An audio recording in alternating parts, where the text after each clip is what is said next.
It was pretty much a year process of from the time that we thought it was a possibility to me starting to plan on a location, plan on a budget of what I would need, and kind of how we would operate and make it work. After announcing plans to start its own team for next season, the sands of time are starting to run out for UNCW. In January, the university said it was dropping track and field, planned to replace it with sand volleyball beginning in 2016. Meaning the program would have to go from dream to reality in just 14 months. With the loss of the track and field program, UNCW must add a women's sport to its portfolio to keep NCAA Division I status. The choice of adding sand volleyball also solved two other problems. It helped the university meet Title IX requirements, and it's also an inexpensive sport to maintain. Our operating budget for sand volleyball is right around $50. And that's kind of it. We don't have scholarships. We don't really have, I have a part-time assistant coach. There's no additional salary in that. But it's definitely a less expensive sport than having an indoor program.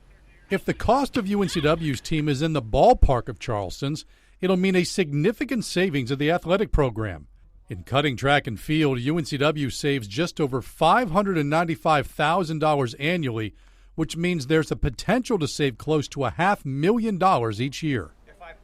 While there's no question about the savings, others do remain concerning the new program. The most glaring is where it will play.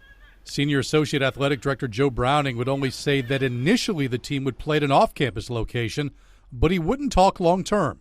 The College of Charleston partnered with a private tennis and swim club in Mount Pleasant, agreeing to pay for its volleyball facility for a lower rent payment down the road. We did it in about as inexpensive way as you could. I think that building the facility here cost us about $25,000 to do, and we really tried to.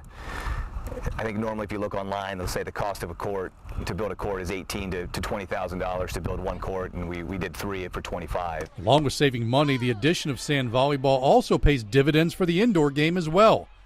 The majority of sand programs also use players from the indoor game, meaning they become more versatile all-around players. They both complement each other really well. We definitely improve ball control.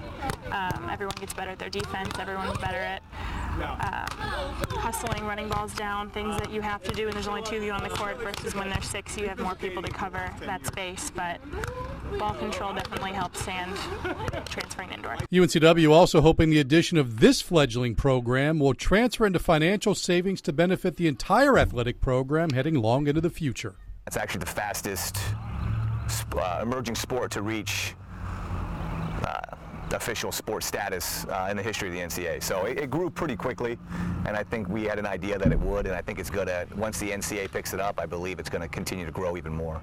In Mount Pleasant, South Carolina, Bob Bonner, WECT News.